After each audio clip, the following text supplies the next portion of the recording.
Hello and welcome to another special series on One-on-One as we chat with young, innovative trailblazers and CEOs. My name is Elsie Godwin. With aim to celebrate pioneers who are building brands and creating jobs, this conversation will span across various sectors. First up is the young CEO of Transfurd Limited, Oginni Tolulope Joshua. He's an internationally recognized agripreneur and the new face of innovation and evolution in agriculture in Nigeria. He started as a farmer in 2017 and currently owns over 100 hectares of land in Benue, Lagos, and Ogun states. He is on a mission to raise new generations of youth farmers who will become proud citizens irrespective of their social and economic background. Tolulope was awarded the Young Farmer of the Year in 2017 and Young Entrepreneurs of Nigeria's Outstanding Entrepreneur in Agribusiness. In 2018, his company, Transfurd Limited, made the list of the top 100 emerging SMEs by Connect Nigeria. In January 2019, he was appointed as the Vice President of the World Food Programme at Ghana Model United Nations Conference. In May 2019, Transfurd Limited received the Business Excellence Award from World Confederation of Businesses in Houston, USA. He was recently announced as one of Forbes Africa 30 under 30 CEOs in Africa. Thank you for your time, Mr. Oginni. Thank you. All right, so how did you get into agriculture? Was it always something you had interest in or you just stumbled on it? Coming into agriculture, it's something I never planned for. I wasn't thinking it, never thought of it. I never studied agriculture. But you know, there's always this passion in young Nigerians, especially when you're doing very fine in school. You just want to finish your school and probably want to further outside of the country. So that was my story. I actually wanted to further my studies in US. So I got the admission and everything, working fine, but the visa was denied. So at that point, I came back to the drawing board and I saw a need for me to come into this sector with zero knowledge. So I started. So what was that need you saw? What motivated you for it to be the bedrock of your business? I saw a statistics from CNN placing Nigeria as one of the countries with the highest number of people living with poverty. That's got my attention. And knowing fully well that agriculture is one of the ways we could eradicate poverty, knowing fully well that the food insecurity level is so high in the country. So I felt the need, I saw the need to come into that sector to see how I can scale up the food security. Okay, every company has something they aim to achieve as their vision. What is it that your company, Transfurd Limited, aims to achieve with the business side and then impacting lives? Okay, beyond the planting, beyond the farming, beyond processing, beyond food production is what anyone can just go into the market and get. Beyond that, I'm trying to see a way on how I could raise young agripreneurs like myself. I want to see a way of discouraging people from this mindset of having to go to Europe or trying to look for illegal means of getting out of the poverty. So I'm trying to see a way of raising young generations of farmers who will become proud citizens, irrespective of the social economic background. Okay. So what is it you hope to do differently in the agribusiness sector? Okay, now I'm trying to see a way of creating a platform where young minds could come into this sector. Agri sector is not something people really want to be in, especially the youth. It's the least on the table. So I'm trying to create a platform where it becomes so friendly for the youth to come in such a way that with or without knowledge about agriculture, you can come into this sector and do very well for yourself.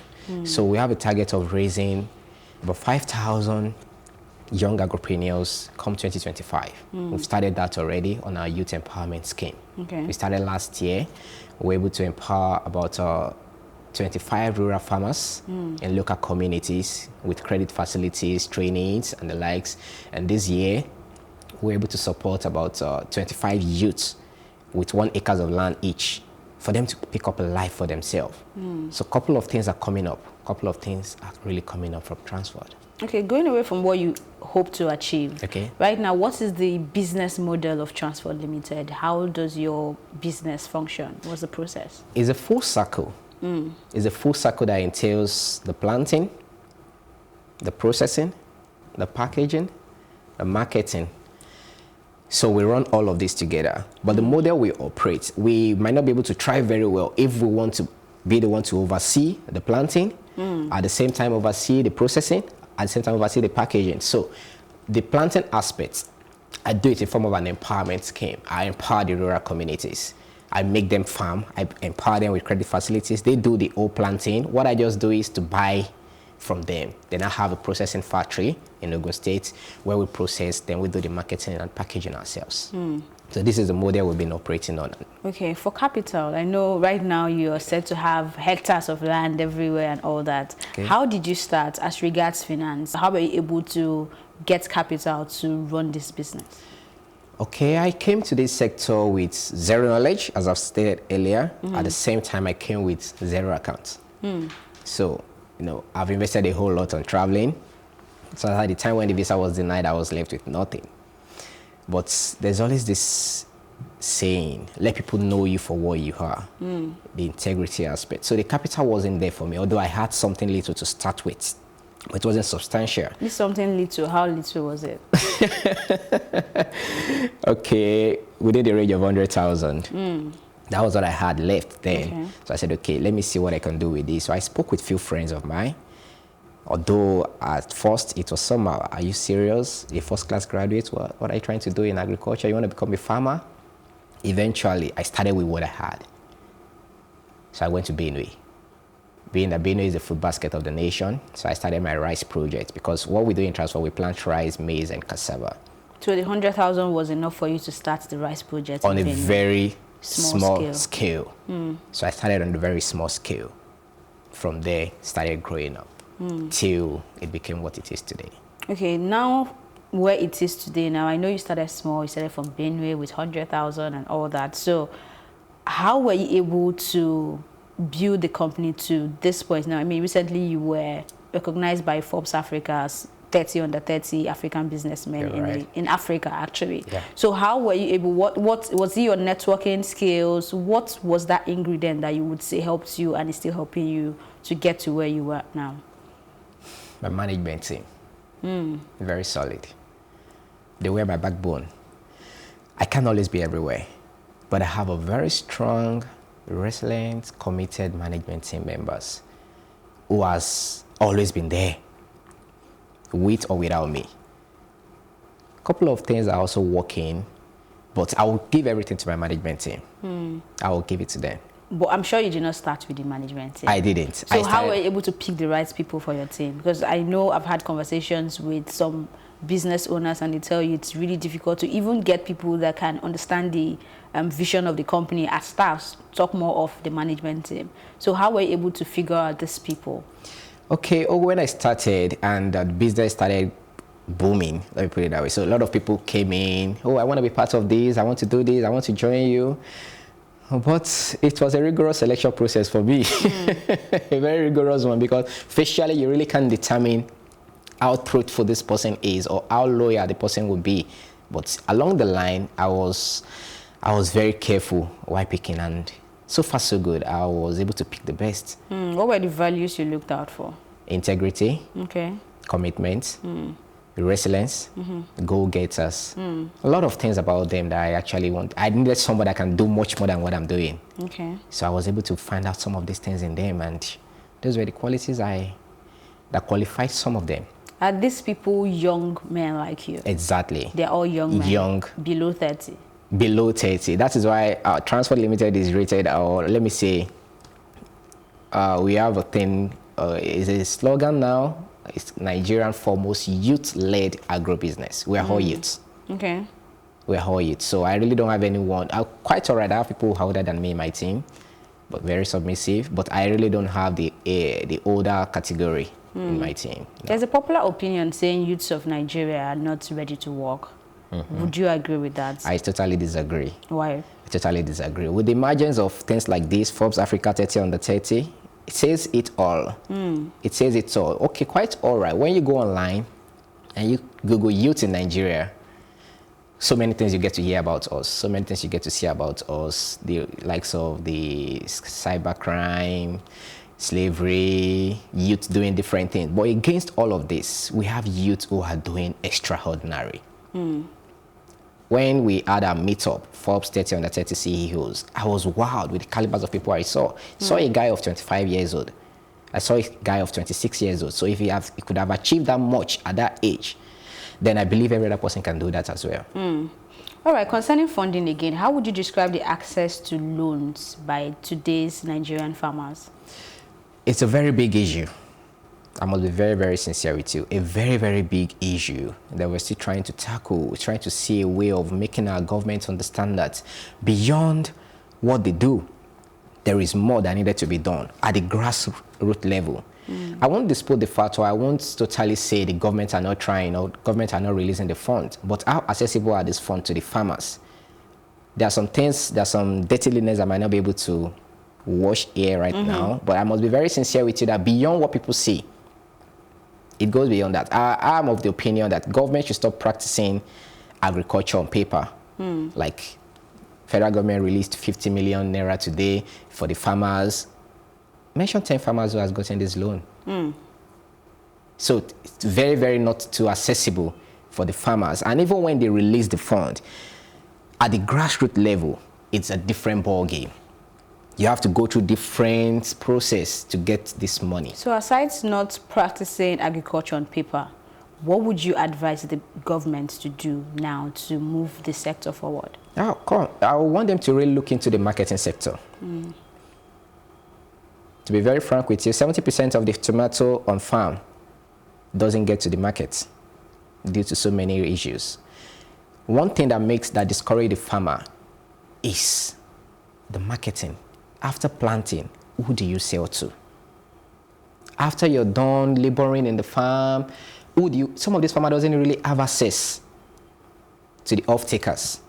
So I would really advise the government to really work on that. Let them create a platform that makes it easier for farmers to plant and get whatsoever they've planted sold. Apart from that, the funding aspect as well, I really want them to look into it. If you're releasing fund, let it actually get to this farmer at a very good rate. There are some associations I belong to, and when we go for meetings, I'm always of the opinion that some of these things you're bringing on board is not working. If you want us to get, if you're bringing 50,000 or is it 100,000 to a farmer, you want the farmer to use it, and you're expecting that the farmer should pay back almost immediately after harvesting. It's somehow, because this field of agriculture is a field of uncertainty. If you're not careful, you might invest 100,000 and not get 1 naira back. Very quickly, what advice would you give young people who want to at least get into the sector right now? I know it's a sector that wasn't really attractive to the younger ones, but people like you and other young agripreneurs have made it a sector they look at. So if you're going to advise them real quickly, what would you say to them? If you don't get your hands dirty, then it's somehow, let us all come on board and get our hands dirty. So my advice to the younger ones who probably want to come into agriculture, either you come into this sector or you didn't come into this sector, poverty is hard. Paid job is hard. We all just have to pick our own hard. So, irrespective of whatsoever hard we're picking, if you chose to come into this agricultural sector, come with a mindset that you're ready to get your things working out for you. And certainly it will work out. Initial stage might be rough. I won't really dispute the fact that there might not be ups and downs, but if you have mentors, trainings, make a lot of research, you certainly achieve success. All right. Thank you so much, Mr. Oginni, for joining us. Thank you very much.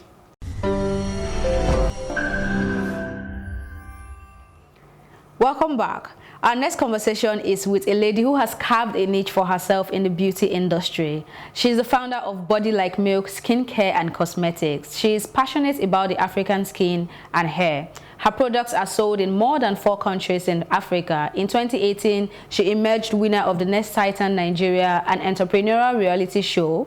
And also, she has a training center where she trains and empowers females who are potential SME startups. Her online and offline training has empowered over 500 people. She is responsible for over 500 cosmetic startups in Ghana, Togo, and Nigeria alone. She emerged celebrated Young Entrepreneur of the Year 2018 at the Nigeria Achievers Award. She is the only young Nigerian beauty entrepreneur under 30 with her beauty brand registered and running in more than one country. She was recently announced as one of Forbes Africa 30 under 30 CEOs in Africa. Thank you for your time, Ogechi. You're welcome. All right, you left nursing for beauty business. How did that happen? Well, nursing was quite good. It was a good career, but I thought like I wasn't where I needed to be financially, mentally, and I just knew that I could do more with myself, you know, and for the people around me. So I decided to take that bold step and just leave and just start something on my own. I was actually going through a very rough patch. There were no funds, you know, nursing wasn't really paying the bills and so on. But at the end of the day, I just knew I had to take that leap of faith, and it worked. And how has the journey been for you? It's been great. It's been great. A lot of lows and high highs. It's been amazing. Okay, so what is the problem you want to solve with your brand, especially in the beauty industry? We know that the African skin and all that are not really paid attention to. So what is the need you have noticed and you want to solve? Well, I feel our skin and our hair has been like neglected for a long time. We don't really have like what they call self-care, and we don't really have time to take care of ourselves.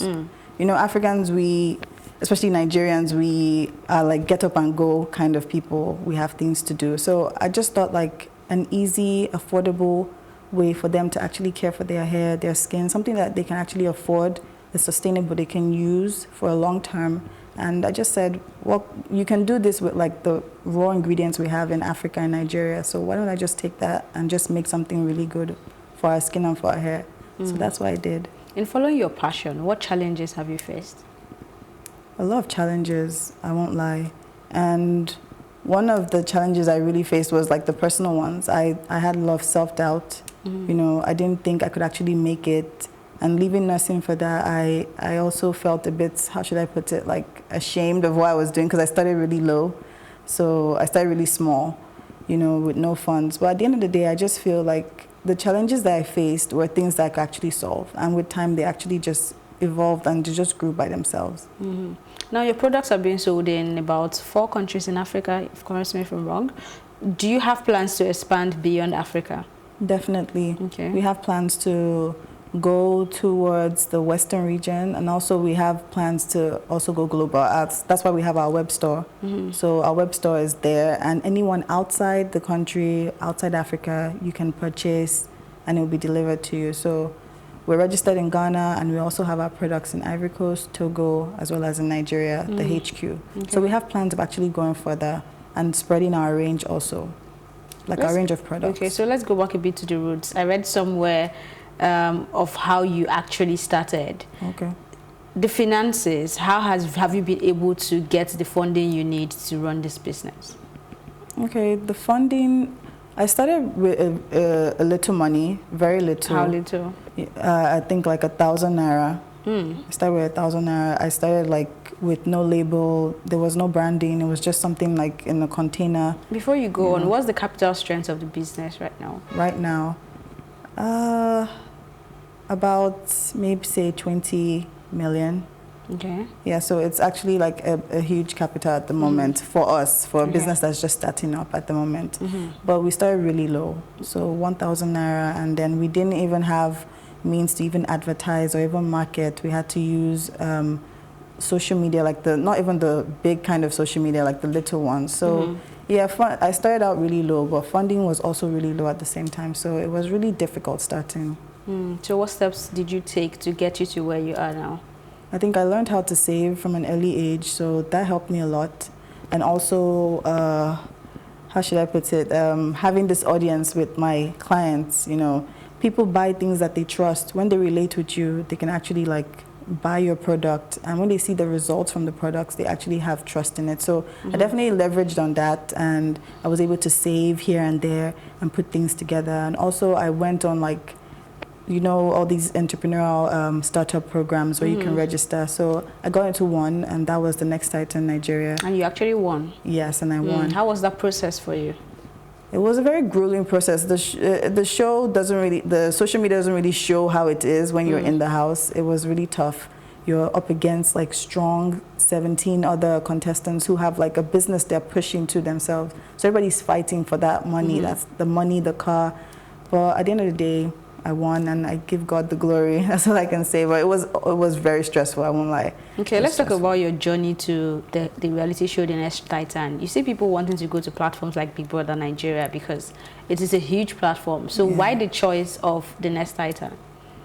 What drew me to The Next Titan was the fact that they put entrepreneurial reality show. You know, everybody wants the presence for themselves, and my own personal brand, I want a presence that when I walk into a place, they know that, oh, this person is a business person. You understand, this person is an entrepreneur, she owns her own business, you know, she's a mogul, something like that. I'm not really like an entertainment kind of person. I'm very like low-key, very quiet. So I just went for something that I knew was my own space, you understand? And that's what The Next Titan is about. You can go for Big Brother if that is what you believe in, and if that is what you can actually do, then you can also go that route. But I chose that route because that was what was meant for me, entrepreneurial life, and that's what I'm about. Okay, 30 under 30, Forbes 30 under 30 is a big deal, and you were one of them. It's definitely a huge exposure for you and your brand. What is the plan, or what are you planning to do with this exposure that you've gotten now? Well, you know, after we got back from the summit from South Africa, I saw a lot of people had already started putting things online, you know, pushing themselves. I just want to take time because I'm not the kind of person that follows trends. You know, I have to take time and then assess what's going on and then take the steps I need to push myself out there. An interview here, an interview there, that's good. But also there are other things you can use this platform to do. But if you don't think about it, if you're in the rush and in the moment, you tend to forget. So I'm actually taking my time, but I've actually done a few interviews. You know, I've actually been approached by a few people. The brand has grown. People have gone in. Customer client base has actually gone up, you know. But I just want to take time and just think, look at the bigger picture, what I can do with this. I'm still taking my time. All right, so what do you think is the major problem that beauty entrepreneurs face in Nigeria? The main problem will be finding the right original organic ingredients. That's if you're into the organic route, you know. I feel they sell a lot of adulterated stuff here, and it's really hard. Once you make the product, you have a product that you've made in mass production, and then it spoils like under like 3 weeks, a month, and then you can't use it anymore. You can't sell it to people anymore. It's lost, and that's money lost also. And then no power, electricity. At the end of the day, you have to do most of the things manually. You know, diesel, fuel, it cuts into your profit at the end of the day. So I think those are the few things. And also the market space, we have like thousands of people doing the same thing. So if you don't have something different, and if you're not like passionate about what you're doing, you definitely fall on the wayside. Like, so I feel those are the few things that entrepreneurs are facing. But those who actually stick to what they know and then keep going, moving forward, they definitely make it at the end of the day. So what would you say differentiates your brand from these thousands you've mentioned? I think what makes us different, authenticity. I try to make sure that everything we do is authentic. I also try to make sure that we are relatable. Our clients can actually have this one-on-one with us. You know, like I always talk about trust.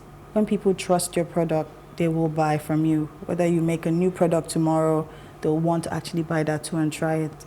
So trust, also authenticity. Also, what should I use to say that? When you have a product that works, showing for that the product has results, people giving feedback. These are things that catch people's eyes, you know, your clients and potential clients that are coming in too. They see that, oh, this product actually works. And then also people trust this lady, and they trust this brand, and trust this company. And that's the kind of thing that makes like your product sell and it builds your whole audience. Okay, so how important is quality control to you, and what steps are you taking to ensure that? Very important. And that's why I always try to be on ground.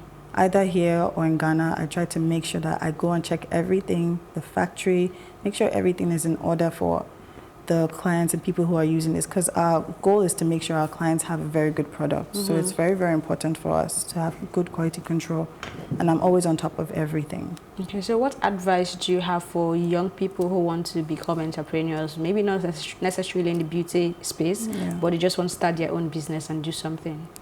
Likewise, I would say have passion for what you do, because if you don't have passion, the tough times will actually like weigh you down and you might give up. When you have passion, it keeps you going through the rough times and the hard times. So passion, and then passion brings about that drive that keeps you moving forward, you know, that drive to make sure I make this business work. So have passion, have drive, work hard, pray hard. At the end of the day, definitely you see the light at the end of the tunnel. So that's the advice I would give young entrepreneurs out there. It's not easy. It's never easy. But at the end of the day, if you're really passionate about what you're doing and you have your long-term goals, your short-term goals, you definitely make it through. Okay, so when I see young people, I mean, people below 30 doing the kind of things you're doing, I like to ask them what they think about the youth in Nigeria in general. So what do you think about Nigerian youths? Are we lazy? Are we resilient? Are we scared? What do you think about We're definitely resilient. We're industrious, and we're very hardworking. I don't think we're lazy. Okay. You know, I think you can't just group everyone into a certain kind of space. Some people are lazy, yes, but I think majority of us, we actually work hard. And I feel we're not just given a lot to work with. We have so little to work with, and that's why other people go to a route that we might not actually, doesn't portray us in a good light, especially Nigeria in a good light. But I feel that we're not lazy, we're very hardworking. We try our best. Nigerians all over the world, they try to work. They try to do something with their hands. Nigerians are not lazy. Our youth especially, we're not lazy. Okay. You train young women or young female to be able to run their own businesses online and offline, I believe. Yeah. What prompted that part of you to be a mentor to these people? Yeah, the training, it started 2017. I just thought, you know, I was talking to a client one-on-one on social media, and about 10 people in that space had already told me that, why don't I just train? Why don't I teach people? And it's been something that I was passionate about, but I just felt I wasn't there yet to start training people. Like, who am I at this point? Like, I'm still trying to find my feet. Why would I say I'm teaching you, I'm training you to do what? So at the end of the day, I just said, okay, this is something that people want, and I actually have the knowledge. I actually did study to be a beauty therapist, so I know what I'm doing. So why don't I just pass this little knowledge to a few people and just see how it goes? So I started with like WhatsApp classes, you know, and I love things that have to do with females. It's not like I don't care much about males, I do. But I love females. I would say I'm a feminist. People say that a lot, like my friends. So I would say I'm a feminist. So I love things that have to do with women.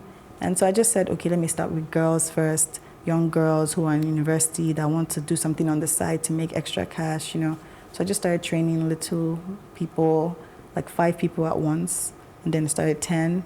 And then last year, after winning the next Titan, I was able to actually get a space. And now we have like a small training space. So we have people that come in, they train, and then they go. We have another set that comes in. And then we still do it online too. So it's expanding. That's one of my goals. I would love to train people in like a big hall, you know, have that summit kind of look, beauty summit, train large numbers of people at the same time. That's one of my goals too. What are the success stories so far from these trainings? Yeah, we have over 500 startups already in Ghana, Nigeria, and also Africans outside like Africa who want to even start their own businesses locally there where they are. So we have a lot of people who are already doing their business. They have their products out. Some are still like tinkering a bit, trying to see if they can set their products and their structure up. Some are already doing it, some are already selling. So we have like over 500 trained personnel from BodyLikeMilk. All right, well done on that, and thank you for your time. You're welcome. That's all for this episode. I hope you have been able to learn a thing or two from the conversations. Don't forget to follow us at Plus TV Africa on Facebook, Twitter, and Instagram, and do subscribe to our YouTube channel at Plus TV Africa. My name is Elsie Godwin. See you later.